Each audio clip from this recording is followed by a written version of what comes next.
انسان نے جب سے ہوش سنبھالا ہے اس کائنات کے وسعتوں کو ناپنے اور پیچیدہ رازوں کو جاننے کی کوشش میں لگا رہا ہے۔ اس کائنات کے وجود میں آنے کے نظریات کے بعد سے لے کر ہمیشہ سے انسان کی توجہ کا مرکز رہا ہے۔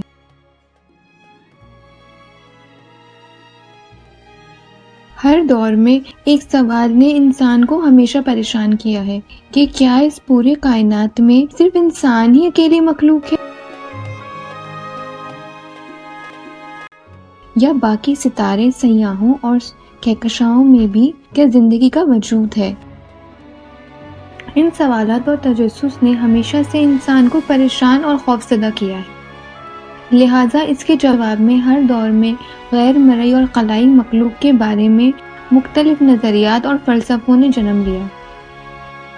خلائی مخلوق یا ایلین کا سب سے ابتدائی تصور قدیم یونان میں ملتا ہے۔ الیکسو، تھیرس اور الیگزینڈر جیسے فلسفیوں نے یہ فلسفہ پیش کیا تھا کہ اس دنیا کے جس پر ہم انسان بستے ہیں ہم کائنات میں اکیلے نہیں ہیں۔ اس کائنات کے علاوہ بھی بہت سارے عالم ایسے ہیں جہاں پہ زندگی پائی جاتی ہے۔ اس فلسفہ کو کنیاتی تکثیریت کہا جاتا ہے۔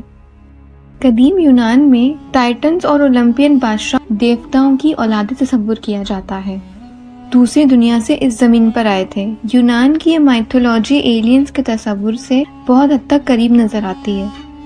اسی طرح قدیم مصری لوگ شمس و حور نامی گروپ کو خلائی مخلوق مانا کرتے تھے اور ان کا عقیدہ یہ تھا کہ وہ دوسری سیارے سے ہماری زمین پر والد ہوئے تھے۔ ٹیکنالوجیکل اعتبار سے انسان سے کہیں زیادہ ایڈوانس تھی۔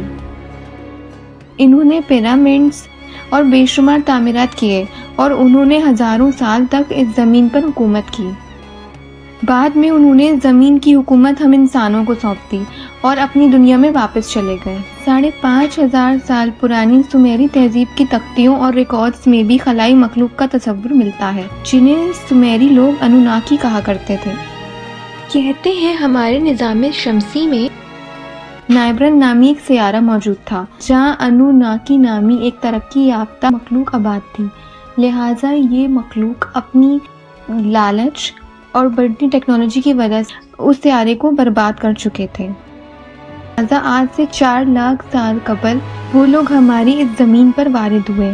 وہ میسوپوٹامیہ یعنی قدیم عراق میں آباد ہوئے اور یہاں ایک جدید شہر کی بنیاد رکھ دی تھی۔ انوناکیز نے جینیٹک ایکسپیریمنٹ کے ذریعے انسان کو پیدا کیا اور اس نئی نسل کو اس زمین میں آباد کیا۔ ہزاروں سال بعد اس زمین پر ایک عظیم طوفان آیا اور تباہی پھیل گئی، جسے انوناکی کے تمام شہر تباہ ہو گئے اور تعمیرات تباہ ہو گئے۔ لہٰذا انوناکی نے اپنے آبائی سیارے نائبرن جانے کا فیصلہ کیا، لیکن واپس جانے سے قبل انہوں نے انسانوں کو بہت سارے سائنسی علوم اور ٹیکنالوجی سکھائے۔ انوناکی کے جانے کے بعد انسانوں نے ان کے نام کے مندر بنائے اور ان کی پوجا شروع کر دی۔ ان کی پرستش قدیم بابلی اور سومیری تہذیب میں ہوتی تھی۔ اسی طرح ہندو مت، مایا تہذیب، اٹلانٹس اور دنیا کی تمام تہذیبوں میں کسی نہ کسی شکل میں خلائی مخلوق کا تصور ملتا ہے۔ ہزاروں سال پہلے قبل ہماری زمین پر آئے اور انسان کو جدید ٹیکنالوجی سے آشنا کرایا۔ اگر اسلام کی بات کریں تو قرآن و حدیث میں انسان کے علاوہ دوسری مخلوقات کا بھی صاف ذکر موجود ہے۔ قرآن مجید نے جگہ بہ جگہ لفظ ارض کا استعمال کیا ہے۔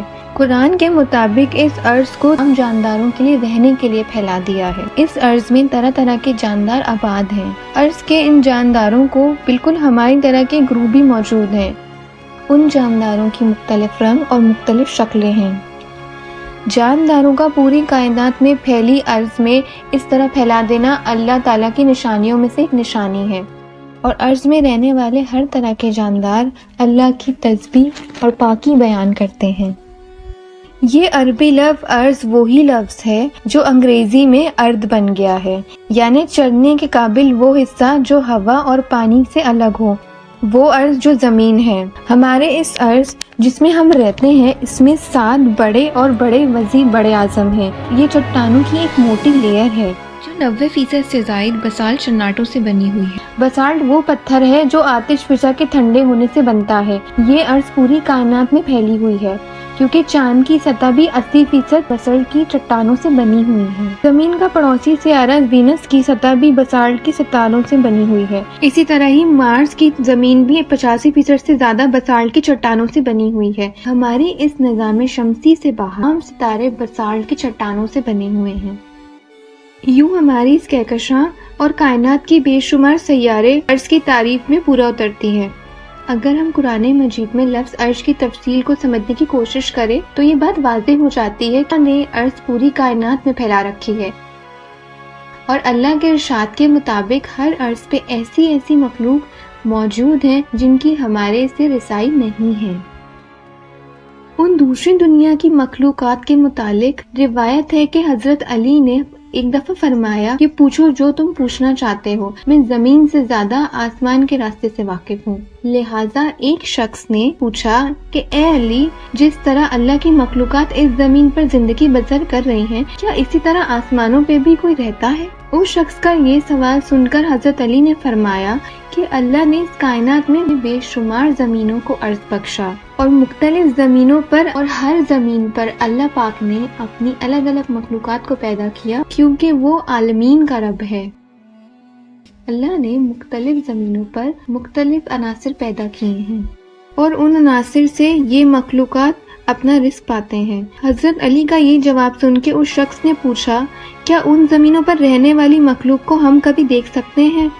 آپ نے فرمایا ہاں، کہ وہ وقت قریب ہے جب بہت جلد زمین والے ان تمام مخلوقات کو دیکھ سکیں گے اور جب وہ انہیں تلاش کریں گے تو وہ انہیں ڈھونڈ لیں گے۔